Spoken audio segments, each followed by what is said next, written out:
Some time ago, I discovered that I have two superpowers that help me in the area of student engagement and motivation.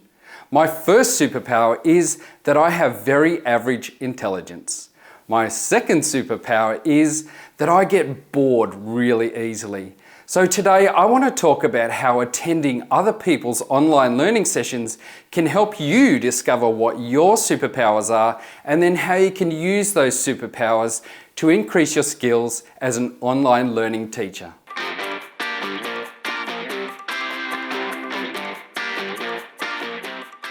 Most of us who have become teachers or trainers really benefited from the 12+ years that we got sitting in classrooms as students observing what teachers do. We got to learn from the best of the best and probably too some of the worst of the worst. But for those of us who have moved into the online delivery space, we haven't had that time observing others to see what's great and what's not so great. The reason I discovered what my superpowers were is because I started to attend online learning sessions or professional development, and I started to pay attention to what my reactions were to either the content, the way it was presented, or the presenter itself. Because my first superpower is I've got average intelligence, if information isn't presented in a clear, concise manner with either an example or a diagram, I have trouble grasping that information. It kind of goes in one ear and out the other. Because my second superpower is that I get bored easily, if there's not that energy or momentum in the online space, I zone out and start doing something else. Now sure, these superpowers also work when I'm designing and delivering a face-to-face session. But because the online environment is a completely different beast, I need to pay extra attention.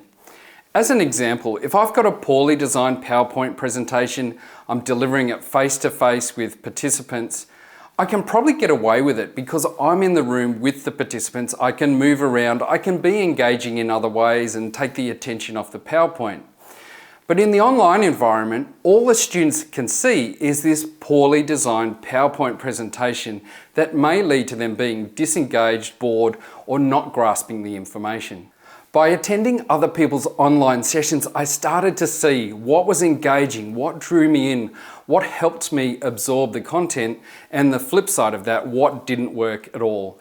And I started to try and unpack the reasons why they either worked or didn't work.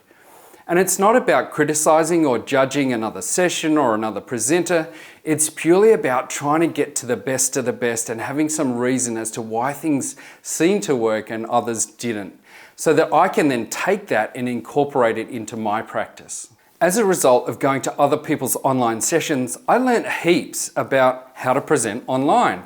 Simple things like making sure there's lights so that people can see you, that people can hear you clearly, how to look into the lens of the camera, good PowerPoint design, ones that make people go to sleep, ones that make people interested and want to learn more about the content, and activities that some worked really well, others fell really flat.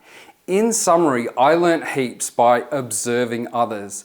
So I encourage you, get in, go to some other people's sessions, start to pay attention to your reactions to what you're seeing, hearing, what works for you, what doesn't. And through that process, you'll be able to identify what your superpowers are and then how you can then implement what you're learning into your sessions.